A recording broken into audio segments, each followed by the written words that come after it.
Ninguém gosta de trapaceiros, muito menos os desenvolvedores de videogames. Então não deveria ser surpresa para você saber que muitos jogos têm métodos integrados para desencorajar trapaças. Mas alguns desenvolvedores se esforçam para punir trapaceiros das formas mais selvagens imagináveis, de medidas anti-pirataria ultrajantes a consequências severas para o uso dos próprios sistemas do jogo. Aqui estão alguns videogames que punem trapaceiros.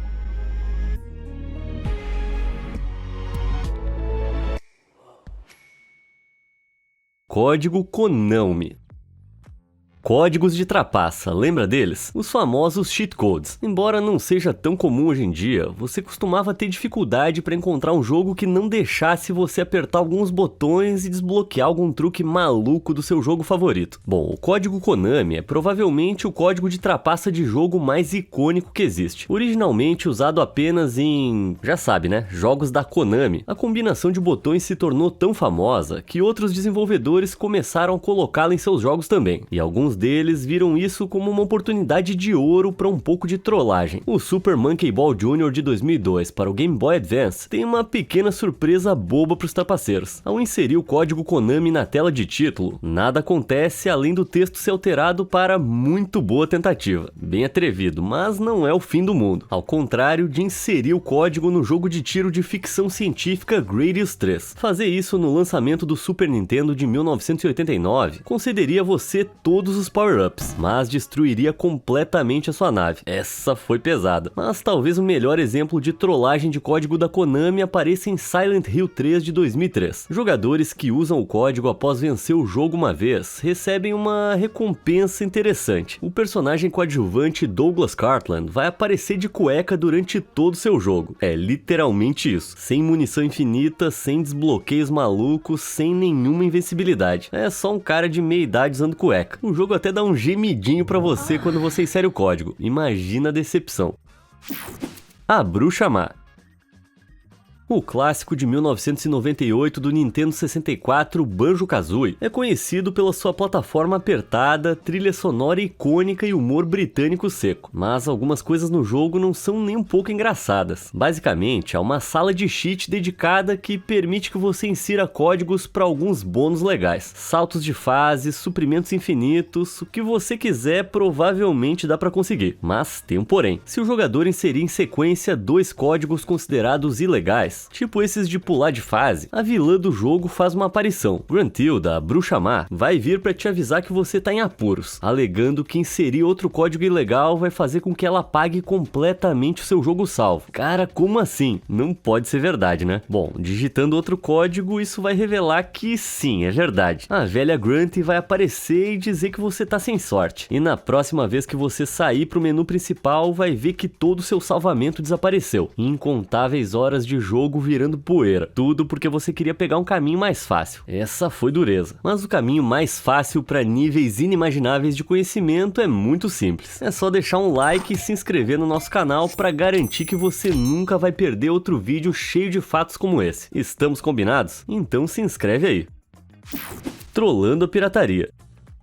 Spyro 3 Year of the Dragon de 2000 pro PlayStation 1 é um dos melhores jogos já feitos, e se você discorda, você tá errado. E ele também tem uma das medidas anti-pirataria mais selvagens imagináveis, então apertem os cintos. Os discos de PlayStation 1 eram notoriamente difíceis de copiar por causa de uma série de tremidos exclusivos impressos em cada disco que determinavam a região e a legalidade. Basicamente, a unidade de disco lia esses tremores, e se algum tivesse faltando ou errado, saberia que você estava usando uma cópia ilegal. Em resposta a isso, os hackers começaram a instalar mod chips especiais nos consoles, que conseguiam contornar essa medida e enganar o PlayStation, fazendo pensar que qualquer disco era original. Só que alguns jogos tinham maneiras de detectar esses chips, como o Spyro 3. E a desenvolvedora Insomniac deixou algumas surpresas desagradáveis no jogo para esses hackers. O jogo hackeado rodava normalmente no começo. Os jogadores podiam explorar as fases, coletar joias, todas essas coisas legais. Mas quando eles encontram a fada Zoe perto do fim do primeiro mundo, ela diz algo perturbador. I'm sorry, Spyro, but you seem to be playing a hacked version of this game. This may be an illegal copy. Since this copy has been modified, You may experience problems that would not occur on a legal copy. Ok, daí em diante o jogo parece funcionar bem, até que não funciona mais. As joias e os ovos coletados desaparecem aleatoriamente do inventário do jogador, forçando a jogar fases antigas de novo para manter os seus totais. E pior ainda, o jogo trava aleatoriamente, a saúde do Spyro cai e não pode ser restaurada de novo e o idioma muda aleatoriamente. Necesitamos joyas ya, o la puerta no se abrirá, ni de aquí a una eternidad. Parece um pesadelo, né? Mas se um hacker particularmente persistente quisesse se esforçar para terminar o jogo, ele ia ter uma péssima surpresa. Depois de derrotar o chefe final, o jogo é imediatamente teletransportado para o início, e o seu arquivo salvo é completamente apagado.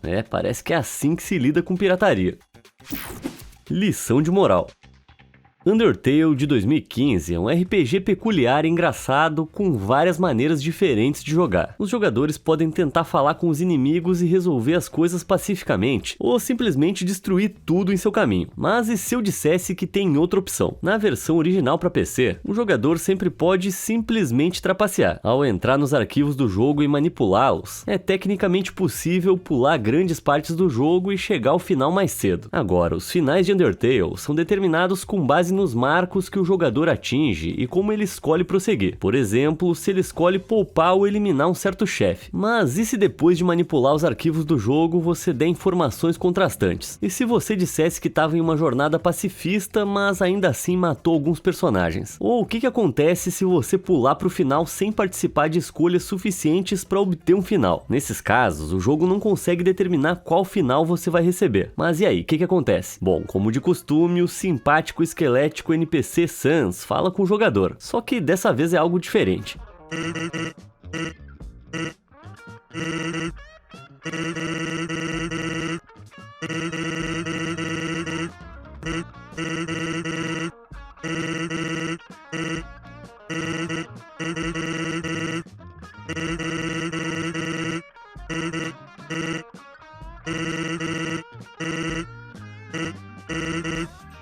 Beleza, então tá. Depois disso, o jogador é inicializado de volta ao menu principal. Francamente, se você editou os arquivos para pular a jogabilidade real do jogo que você comprou, o mínimo que você merece é tomar um fecho mesmo. Senhor Reset. Animal Crossing provavelmente é o último jogo que vem à sua mente quando você pensa em trapaça. Tipo, por que diabos você ia trapacear nesse jogo? É um simulador relaxante sobre ganhar dinheiro e fazer amigos. Bom, a desenvolvedora Nintendo estava realmente muito preocupada com isso. As lojas e os preços do jogo mudam a cada dia. Então, no jogo original, seria totalmente possível para os jogadores inicializarem o jogo, verificarem o que estava em oferta e simplesmente alterarem a data nos seus dispositivos e redefinirem se não gostassem do que viram. Fazendo isso repetidamente. Que vergonha, né? Então a Nintendo encontrou uma solução. Reiniciar o jogo sem salvar faz com que o Sr. Reset apareça.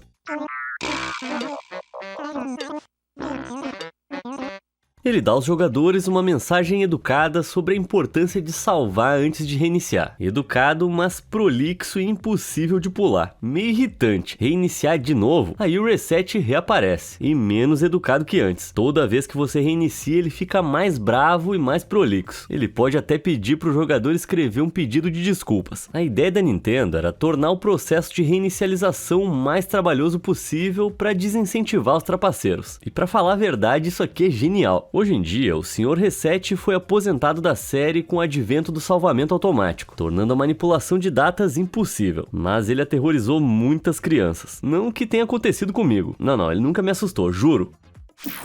Tiros galináceos.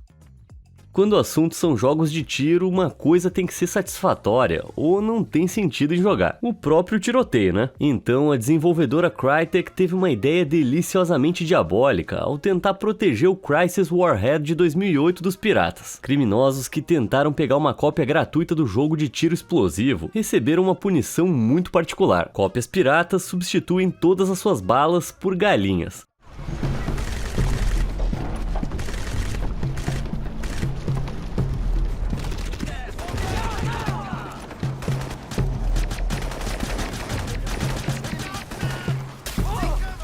Muito muito bom. E sim, as galinhas são basicamente inúteis. Não espere chegar muito longe com a sua arma de aves. Mas sabe o melhor de tudo? Essa peculiaridade maluca fez com que um monte de gente fizesse posts perguntando como consertava essa falha estranha. Incrível, adoro quando os hackers se revelam. E o que é mais engraçado é que muitos jogadores legítimos viram as postagens e quiseram experimentar eles mesmos. Sei não, hein? Acho que tem todo um mercado em potencial aí para ser explorado com jogos de tiros de galinhas. Chapéu de cretino. O modo online do famosíssimo GTA V de 2013 é um caos absoluto. Algumas pessoas querem causar um estrago total, explodindo coisas e batendo carros. Outros preferem interpretar um cara comum indo pro trabalho e tentar evitar carnificina ao redor por alguma razão. O ponto é que ele é cheio de uma grande variedade de estilos de jogo, incluindo, infelizmente, trapaceiros e maus esportistas. A desenvolvedora Rockstar sabe disso e não queria que o jogo se tornasse algo completamente sem graça pros jogadores. Então eles criaram uma solução: trapaceiros e jogadores maldosos, ou seja, aqueles que hackearam o jogo ou se divertem aborrecendo os outros jogadores, recebem um chapéuzinho bacana, o chapéu de cretino, só pra todo mundo saber que eles não prestam. Além disso, eles são chutados pra um lobby dedicado, que só recebe outros idiotas. E se você pensou que os lobbies normais ficaram ruins, os lobbies dos idiotas são o velho oeste do mundo de GTA. Esses vilões ficam presos no limbo dos perdedores por alguns dias, antes de serem autorizados a retornar aos lobbies normais. Mas se forem reincidentes, eles ficam por lá mais tempo ainda. É isso aí, deixa a escória arruinar os dias uns dos outros em vez dos nossos. Batman Limitado. Quer você acredite que o Batman é o maior super-herói do mundo ou não, você não pode negar que ele é muito legal, e a sua longa lista de gadgets faz com que jogar com ele em Batman Arkham Asylum de 2009 seja uma explosão total. Quer dizer, a menos que você pirateie o jogo. Os jogadores que tentarem pegar uma cópia ilegal se verão totalmente incapazes de planar usando a grande capa do morcego, dado que planar é absolutamente essencial para atravessar grandes lacunas, e por consequência progredir no jogo. Os criminosos estão completamente sem sorte. O gancho de escalada se torna igualmente inútil. Em vez de se prender aos pontos esperados e permitir que o Batman alcance lugares altos, ele se prende a pontos aleatórios e coloca o jogador numa fria. Então acaba sendo um jogo do Batman sem nada do Batman. Você poderia muito bem estar jogando com o Alfred. Nos fóruns da editora Idols, os jogadores se declararam piratas perguntando como é que consertava essa estranha falha que encontraram. Num exemplo infame, um administrador do fórum respondeu, revelando a verdade sobre as medidas anti-pirataria, antes de soltar uma frase que poderia muito bem ter vindo do próprio Batman. Não é um bug no código do jogo, é um bug no seu código moral. Punido pela Estrela da Morte. O nome do criador de Star Wars e Indiana Jones, George Lucas, pode ser sinônimo de filmes, mas houve um tempo em que ele teve influência na indústria dos jogos também. A LucasArts era originalmente uma licenciadora e desenvolvedora que criou alguns jogos realmente únicos naquela época, incluindo um que se chamava Afterlife. O lançamento de 1996 é um jogo de construção de cidades que nem SimCity, só que em vez de uma cidade comum, ele gira em torno da construção de um céu e um inferno funcionais. Além de estradas e infraestrutura, os jogadores também podem erguer edifícios mágicos como centros de reencarnação. Isso faz sentido no jogo, te garanto. Como outros construtores de cidades, o jogador precisa de muito dinheiro para construir uma vida após a morte próspera. Mas se um jogador não quiser seguir as regras, bom, tem códigos no jogo que podem ser usados para obter dinheiro extra. Mas a LucasArts não queria que você abusasse deles. E se você usar muitas vezes, bom, vai aparecer uma frase familiar na tela.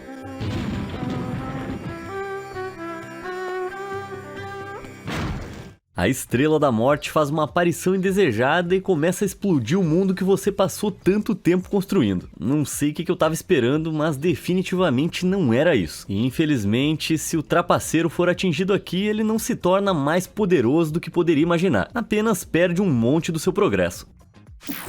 Antitrapaça. A menos que você viva numa caverna, deve saber que Call of Duty Warzone é um spin-off de Battle Royale Online, criado em 2020 para aproveitar o hype de jogos como Fortnite e PlayerUnknown's Battlegrounds. Naturalmente, esses jogos são extremamente competitivos, fazendo com que os jogadores desesperados por aquela doce vitória se esforcem ou trapaceiem, claro. Agora, Call of Duty sempre foi notório como um paraíso para hackers, só que dessa vez os desenvolvedores Raven e Infinity Ward decidiram tomar providências. Eles implementaram um software anti-cheat chamado Ricochet e o usaram para criar algumas surpresas desagradáveis para os hackers.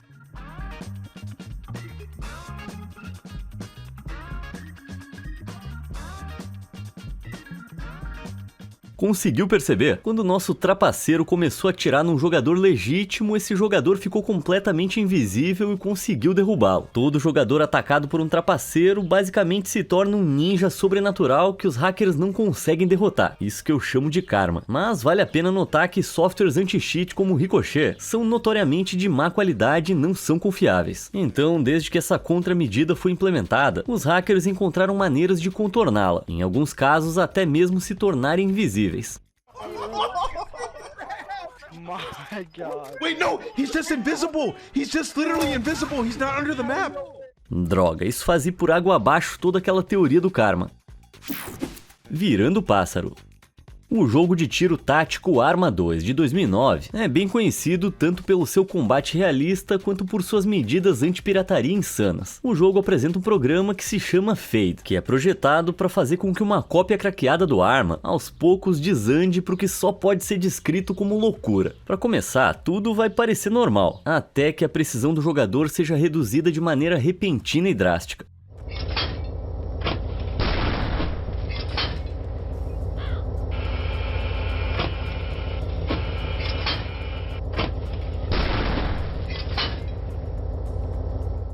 Isso torna o jogo impossível de jogar, mas isso é só o começo. Depois disso, os cartões de título começam a piscar no meio do jogo antes que a visão do jogador fique toda trêmula.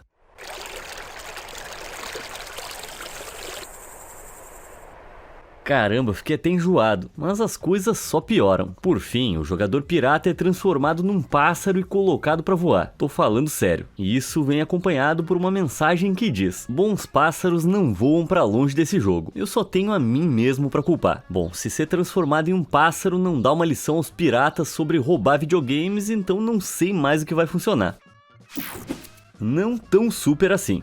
Alguém aí lembra do filme Superman Returns de 2006? Não?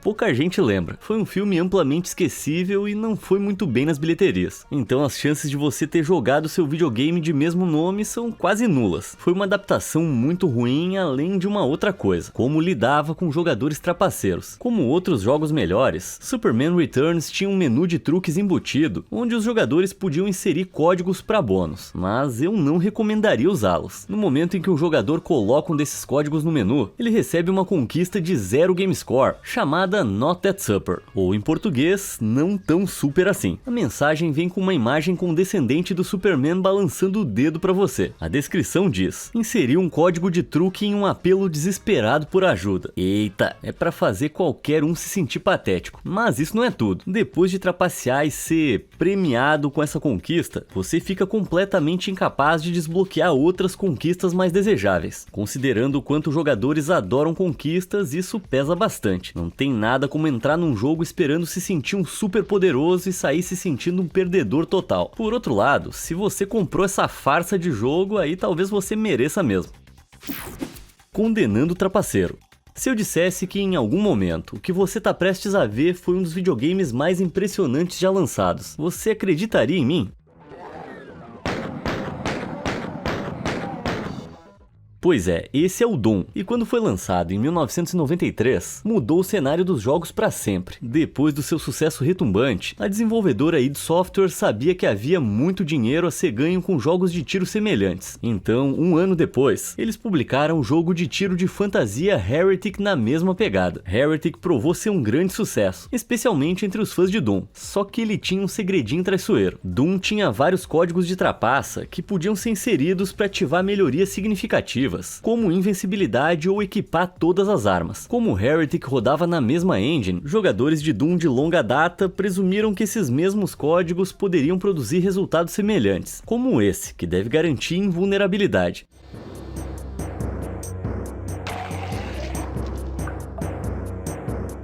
Ah, pois é, em Heretic ele te mata na hora. Tá, e se você tentar desbloquear todas as armas?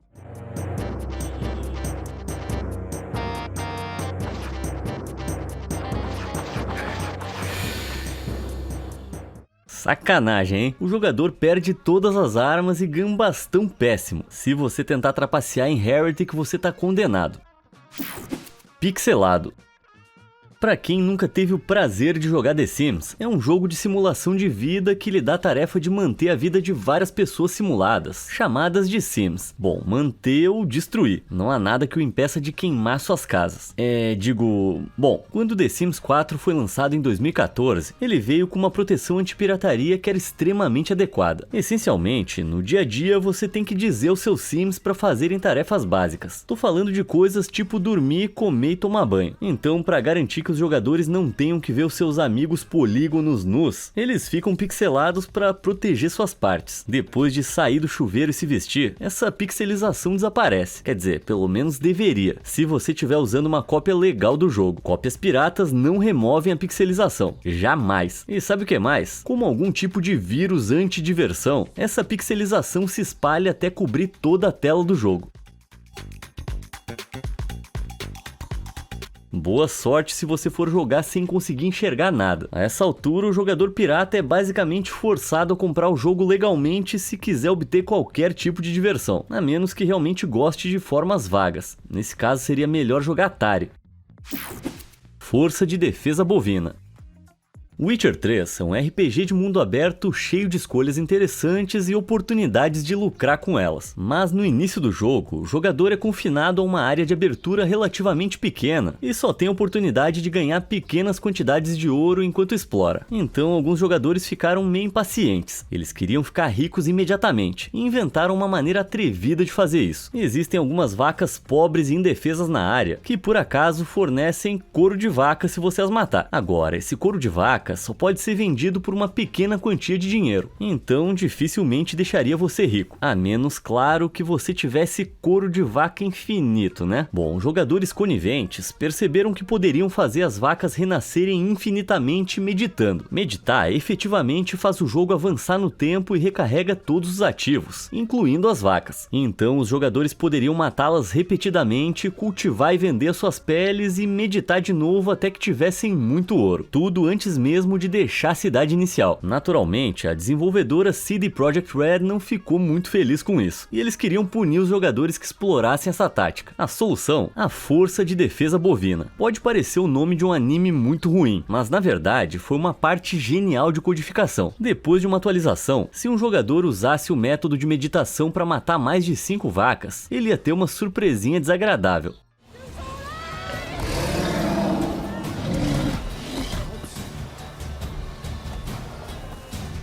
Essa criatura aí é um Chort, um monstro super resistente que tá muito acima do nível para essa seção do jogo. Qualquer explorador de repente ia se deparar com essa aberração, e isso ia garantir que a sua tentativa de dinheiro rápido sairia pela culatra. Fico só imaginando as risadas de quem desenvolveu isso. Lara explosiva. Quando Tomb Raider foi lançado em 1996, ninguém poderia prever o quão grande se tornaria. O jogo vendeu muito e acabou dando início a uma das franquias mais reconhecidas de todos os tempos. Lara Croft se tornou um ícone. Então, quando a sequência Tomb Raider 2 saiu em 97, o hype foi imenso. Só que os jogadores rapidamente descobriram algo muito estranho. Ao inserir uma certa combinação de botões, a Lara meio que explode. Interessante, mas qual é a explicação? Bom, na versão para PC do primeiro jogo, inserir essa combinação de botões dava ao jogador todas as armas. Ahá, então é um troll contra os fãs antigos que esperavam que o mesmo truque funcionasse. Bom, isso é totalmente possível, mas tem outra teoria mais explícita. Assim, os jogadores costumavam gostar muito da Lara. Tipo, eles gostavam muito dela mesmo. Tanto que começou a se espalhar um rumor de que um código secreto no primeiro jogo faria com que ela ficasse com as roupas de quando nasceu, entendeu? E os boatos desse código simplesmente não morriam. Então a história conta que um desenvolvedor de Tomb Raider 2 criou esse cheat explosivo e o vazou para os meios de comunicação, alegando que era o código que deixava ela sem roupas. Dessa forma, os jogadores pervertidos que tentassem dar uma espiadinha nela iam acabar tendo um game over bem extremo. E eu realmente torço para que isso seja verdade, mas até hoje ninguém sabe ao certo. Seja qual for o caso, definitivamente é uma das trollagens de videogames mais legais de todos os tempos. E por falar nisso, chega de trapaças e trapaceiros por hoje. Qual delas foi a sua favorita? Alguma dessas aí já aconteceu com você? Me conta nos comentários e obrigado por assistir.